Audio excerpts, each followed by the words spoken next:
Hey, it's Carrie. Today I'm gonna do a book tag. It's the Bookish Bookin Book Tag, and it was created by BekahAwesomeBookNut, who I subscribe to, and she's a really funny booktuber. She's kind of cute, and I like her videos. So it's just general questions, so it's not relating to any sort of theme or it's not like all the questions are really related to each other. So it's just random generic questions about books and what you think of them. So it's that basic. So I'm gonna get to that. Number one is, what is a well-loved book that you hated? And I'm gonna say Winger, but I didn't really hate this book. I was just getting annoyed because I'm still thinking of giving it a second chance sometime in the future, but I I don't really know when that'll be, but I'm still gonna hang on to this. And yeah, I know it's well loved because a lot of people have read this. I'm not sure if a lot of people liked it, but I know it was really popular because people were reading it, and I so yeah, and I was just getting annoyed with Ryan Dean. He was really getting on my nerves. Number two is, what is your guilty pleasure book? And I'm saying, which you've seen before, is 7 Days and 7 Nights by Wendy Wax.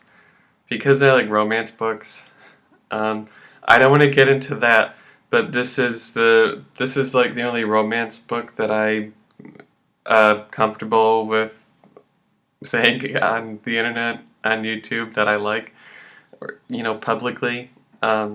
Just because I love this story and I love the characters and the plot, and yes, I know it's a romance book and all, but this is the only one I'm really comfortable saying. I have a few others, I've read a few others, but I don't want to say much about them. Have you ever spoiled a book for someone? Um, I think I've said the ends of books on YouTube, but even if a little, but with a like disclaimer, like a spoiler alert disclaimer, but I've spoiled more movies than I've spoiled books. Because I've spoiled movies by accident. When I was spoiling the ends of books, I at least did it on purpose and gave the disclaimer, then yes, it was a spoiler alert. The next one is, what book made you ugly cry? And just quickly, I don't cry. It's not like a stereotypical man thing to not cry. I just don't. I've never really been able to cry. But I'm saying Ming by J. Courtney Sullivan. Because this book really brought me down. I didn't cry. But my heart just ached and dropped, and um, it was sad. It was just so sad. It was moving. It was touching, but it really brought me down in so many parts. Well, at least one very big part, which I'm going to describe later in this video because I'm going to bring this book up again. What's the latest book you did not finish? And this is going to cause a bit of an uproar, but it's Eleanor and Park. Now, okay, before any booktubers get mad at me, I liked this book. I did. I was liking it. But I remember deciding to stop it back in April, I think.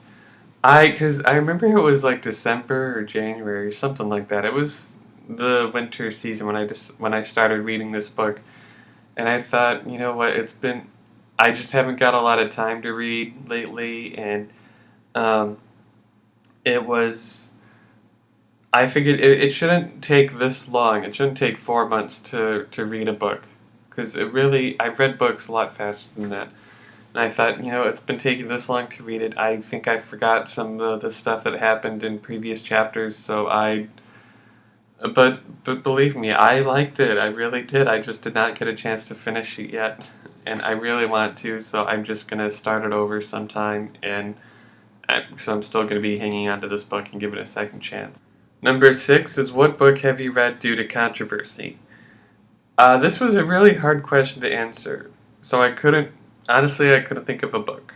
However, I want to get into Jane Austen books. By that I mean I want to actually read Pride and Prejudice over the other ones. I'm not in a rush to read the other ones. Um, And I do kind of like the fact that Jane Austen, who was 42 when she died, which was kind of average for that time period, she never married, despite that it was kind of um, it was kind of essential to get married when it wasn't really by choice or anything for women in Jane Austen's era, and so I kind of like the fact that yeah, I guess it might have been a controversy maybe in like feminism, but I still kind of like the fact that she lived for as long as she did and never got married, um, and which I just find interesting. But that's the best way I can answer this question. I don't really have a book to talk about because I just didn't have one. What book have you read and questioned the author's sanity? And this is where I bring back Maine up again. Because, again, here's a spoiler alert. Remember, that was a disclaimer. Daniel, Daniel is pretty much dead throughout the book. Not in a ghost sort of way, but he's only alive in flashbacks.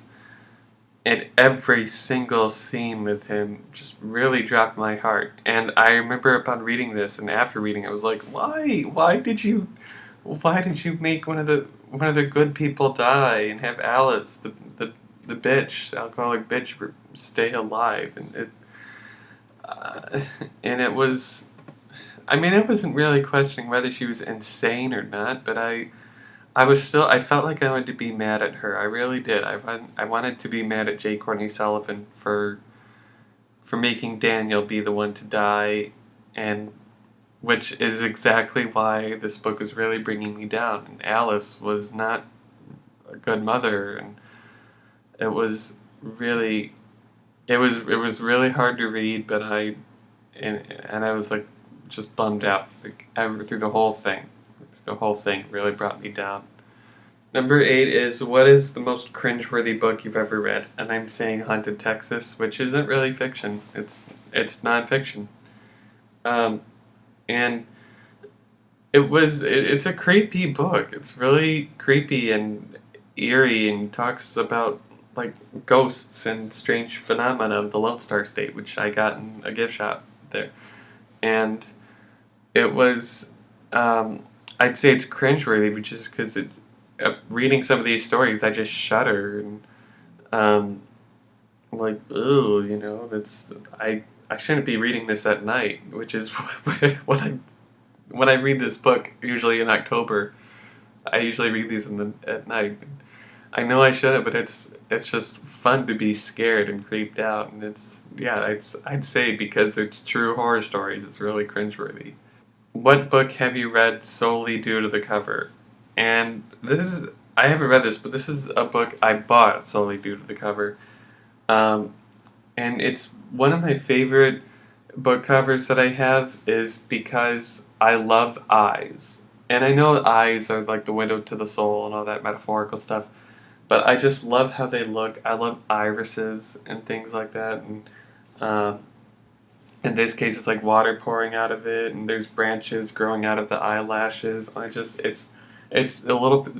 I don't know much about the what exactly happens in the book. I mean, I know what the plot is, but I don't know if it's meant to be like, I don't know if it's scary or anything, or if anything is like, um, or if it's like haunting or anything. I just know it's a fantasy book about a girl who people die if she touch, and it's a whole series of books like about it's the Me series. So this is Shatter Me. There's Ignite Me. There's Unravel Me, and I've seen all the covers, and I just love them because of the eyes, and I just have a thing for eyes. I know it's really weird, but I just love this cover, and it looks stormy in the back of it too. Yeah. The next one is, name a book you're embarrassed to admit that you've read. And yeah, I'm hesitating. It's The A-List by Zoe Dean. So yeah, this book it's not targeted for 20-something guys. it's targeted for teenage girls, which is why it's embarrassing.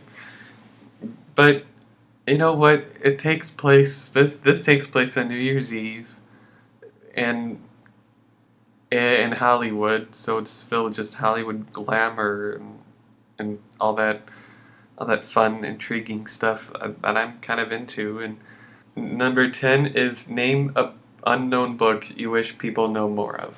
And I'm saying Sleeping Freshmen Never Lie, which is the same kind of question that I've mentioned this book for, by David Lubar. And because a lot of young adult fiction, um, it's it seems a lot more popular because we have books like The Hunger Games and we have Divergent and we have like John Green is a really big name in the young adult communities, and so is Rainbow Rowell, and it's and yeah, so we have books like that, and this I think is a book that teenagers can relate to. It's just it's just standard everyday life. It's relatable. It's things that people can relate to. I wish people knew more of it. I wish I read this when I was in high school, and I think yeah, this could be something that today's teenagers would love. You know, not just focus on the series like the Hunger Games or something. So it's yeah, I just wish it was a lot bigger. I guess had John Green wrote it, it probably would have. Name a favorite villain, and I'm saying the White Witch from Narnia.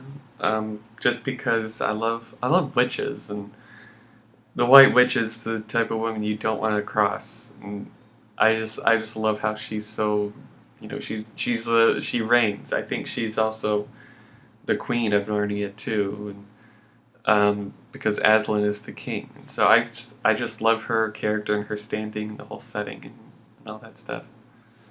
Name a book you enjoyed that you read that is outside the norm of the genre you usually read. And for this, I'm saying The Maze Runner. Because this book is really science fiction, and I like science fiction, I do, and fantasy, but I like those in movies and things, and some TV. I don't often read. I have a share of fantasy and science fiction books, but some of which I've read, some I haven't read. And I'd say this one because I really like science fiction in movies. So it was a good book. I liked it. I just really wanted to read book one. I'm not, and I saw the movie and I saw the Scorch Trials, but I wasn't really interested in reading the Scorch Trials. So yeah, it was good, but science fiction is usually my go-to genre when choosing for books. It's yeah, it's really just the movies that I like, science fiction. And name tropes you actually enjoy reading. And I like their tropes. I think are like common themes in books and literature and such and storytelling. And I like, which is really weird when I say I like romance novels.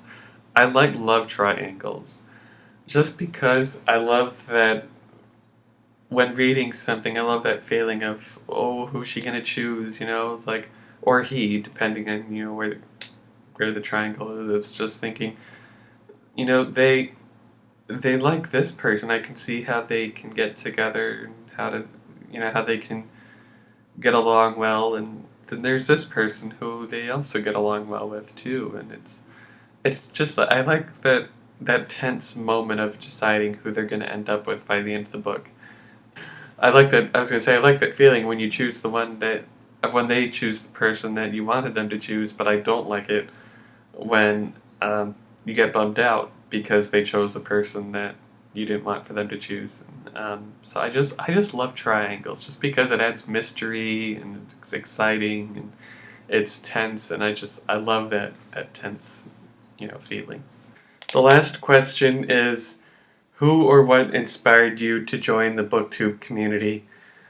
And I just decided to do it myself. I wasn't really inspired to do it. I put up a video where I was doing some book recommendations and added more videos of like book tags and other book related videos, and I just came across others' channels and other videos, and I so I kind of inspired myself to start it at least, but I guess I was inspired to keep continuing it by other booktubers um, and things like that.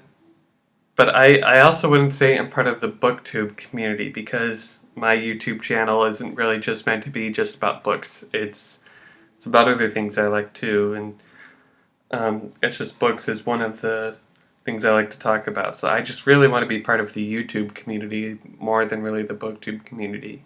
So that was the Bookish Bookin Book Tag.